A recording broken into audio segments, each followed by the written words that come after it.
Coucou et bienvenue sur le podcast Design My Career. Je t'accompagne pour construire une carrière créative qui a du sens. Tu doutes parfois de ta légitimité? Tu te demandes si tu es assez pour réussir? C'est de ça qu'on va parler. Déjà, tout d'abord, tu es déjà assez. Tu n'as pas besoin d'être plus pour te sentir légitime. C'est davantage un travail intérieur pour assumer qui tu es pleinement à titre personnel et à titre professionnel. Moi aussi, j'ai cru que la réussite était réservée à une élite. Tu vois, je suis issue d'une classe moyenne, je suis neuroatypique, j'ai une dyslexie. Donc, ouais, tu vois, c'était pas gagné, quoi. Le syndrome de l'imposteur, je l'ai bien vu pendant un moment. Et à un moment, je me suis dit, j'en ai marre, hein. Et si j'arrêtais, en fait, de considérer que j'étais pas assez et que je me disais que si je peux être et je peux faire aussi des choses et très bien mon métier. Je pensais en fait qu'avoir de l'impact, c'était aussi cocher des cases. Avoir un bon diplôme, un réseau, des validations externes et une confiance naturelle dans ce qu'on faisait. Et pourtant, en fait, c'était tout le contraire. Je vais te révéler un secret. Ce ne sont pas les plus parfaits qui réussissent. Ce sont ceux qui osent se lancer même avec les doutes. Et si tu regardes par exemple ce podcast, c'est un podcast dans lequel il va y avoir des bugs, il va y avoir des hésitations. Tu vois, je le monte pas. Il est vraiment direct, brut, et je te parle. Et ben voilà, c'est ça l'approche. C'est de te dire que, ok, c'est pas parfait, mais moi ça me plaît. Donc j'ai envie de le faire, j'ai envie de transmettre un message, donc on y va. Ce que j'ai compris en accompagnant aussi d'autres designers engagés, c'est que tu peux avancer sans tout maîtriser. C'est pas grave si c'est pas parfait. Tu peux entreprendre en apprenant en chemin. C'est très bien un partage que tu fais. Ça aidera déjà des personnes qui sont à l'étape de départ ou encore moins que ça. Même si tu as un pas de plus que l'autre personne, tu peux l'aider aussi à avancer. Donc partage aussi, documente ton parcours. Fais preuve aussi d'une certaine forme de richesse dans l'entraide.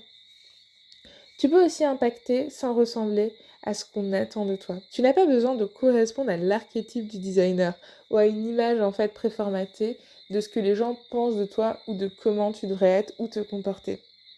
Tu peux être en fait qui tu désires et développer une approche du design qui te correspond. La confiance, ce n'est pas une condition d'entrée dans le métier, pas du tout. La plupart des designers, figure-toi, n'ont pas vraiment confiance en eux. C'est notamment lié au fait que les études amènent beaucoup de questionnements. Et voire même, en fait, assez vite, on se demande si, ok, j'ai fait 5 ans d'études, est-ce que je suis designer? Tu vois à quel point on part quand même d'une base qui est assez fragile. Néanmoins, après, ça se travaille. C'est une compétence que tu renforces en osant. Ta confiance en toi, elle va avoir tendance aussi à se bâtir par l'action, par le fait aussi de te sentir à l'aise avec le fait que tu n'aies pas confiance en toi, mais à faire quand même. Voici un mini plan d'action si tu veux passer à l'étape suivante sans attendre, d'être prête ou prêt. La première chose, clarifie ce qui te donne de l'énergie. Là où tu as de l'envie, c'est là où il y a le chemin. Tu vois, dans ton approche de ton métier, il y a forcément des choses que tu aimes faire plus que les autres. Et bien, concentre-toi là-dessus. Tu as forcément aussi des atouts ou des moments dans lesquels tu te sens bien. Et bien, appuie-toi fortement sur ces moments-là pour construire d'abord ta confiance en toi. T'as pas besoin, en fait, de te challenger tout de suite. Ça, c'est vraiment pareil, je l'ai déjà répété dans un autre podcast, mais un tips qui a été une vraie révélation pour moi, c'est de se concentrer sur ses atouts plutôt que sur ses défauts. Généralement, ce qu'on considère comme un atout, ça veut dire que tu as quelque chose qui est considéré comme au-dessus de la moyenne. Donc concentre-toi là-dessus. Ne va pas essayer d'améliorer des défauts qui parfois en fait sont même pas des vrais défauts. C'est plus des représentations de la société qui considèrent que par exemple, si tu fais plus d'un 44, c'est que c'est pas bien, tu vois. Si on est, tu vois, sur ce type de représentation, c'est pas ça qu'il faut. Il faut vraiment se dire que tu as le droit d'avoir aussi ta propre façon de penser, de voir ton métier et de l'explorer.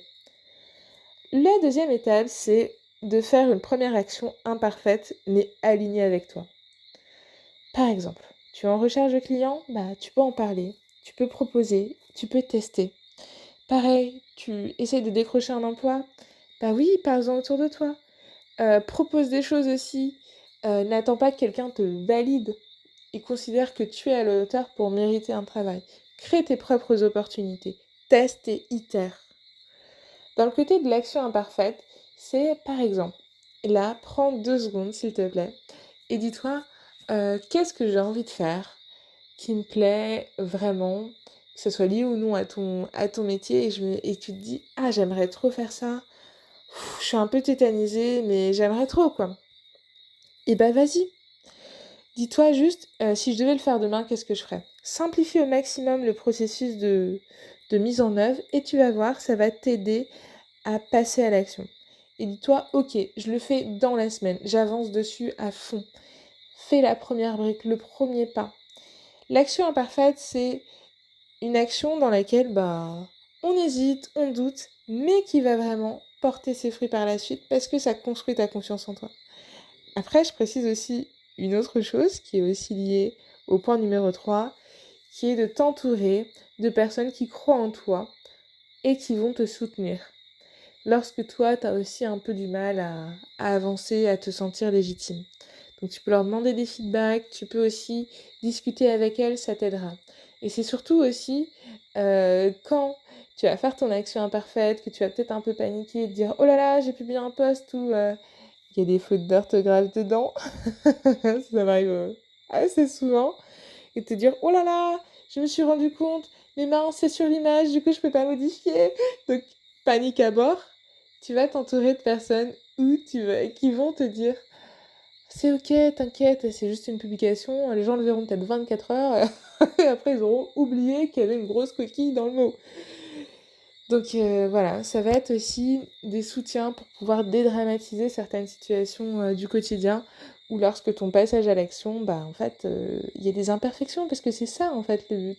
C'est être à l'aise avec le fait que rien ne sera parfait. Et aussi, petite précision, parce que, je le vois avec, d'autres personnes, soit que j'accompagne ou, même, certains collègues, parfois ce que tu considères comme une imperfection est le niveau 10 de quelqu'un d'autre. Moi, ça me fait vraiment trop rire parce que du coup, je vous donne un exemple, une petite anecdote. C'était sur tout ce qui est identité graphique. Bah là, on devait produire une identité graphique pour un projet. Et en fait, assez vite, c'était: «Oh là là, j'ai plus le temps d'avancer sur quelques pistes et tout ça. J'ai fait vraiment deux, trois petits trucs et tout ça». En fait, c'était vraiment super bien. Tu vois? C'était le niveau 10 d'une autre personne. Moi, je me suis dit: «Oh là là, c'est quoi du coup quand tu fais très bien?» Parce que là, c'est déjà très bien avec, j'ai pas eu le temps et la version imparfaite. Il y a beaucoup des choses qui sont liées à notre perception et tu remarqueras aussi que parfois, on a tendance aussi à se juger beaucoup plus durement, à percevoir son travail de façon aussi très, très brusque. Une autre chose en tout cas, sur lequel j'ai beaucoup travaillé, c'est, l'état d'esprit. Arrête de te critiquer, de te rabaisser. Laisse-toi la chance de faire ton travail correctement, sans tout de suite essayer de te dire: «Ah, c'est pas assez bien» ou «Là, tu vois, le bonhomme, il est mal proportionné dans ma facilitation graphique», tu vois? Laisse-toi tranquille un peu, tu vois? Laisse-toi vivre, faire et expérimenter. Surtout qu'en fait, toi, tu vas dire ça, mais tous les autres derrière sont en train de dire: «Ah bon?» Ouais, il y a des trucs que toi, tu perçois que les autres ne voient absolument pas. Et pour ceux qui sont un peu rageux et qui te feraient des petits commentaires en mode: «Il y a une coquille sur ton poste», tu souris et tu leur dis: «OK, bah, merci», tu vois? Tu te rends compte que visiblement, ils ont du temps à perdre, hein. Donc t'inquiète pas, généralement, ça glisse assez vite aussi. Donc, tu n'as pas besoin d'être plus. Tu as besoin d'être toi pour te faire confiance.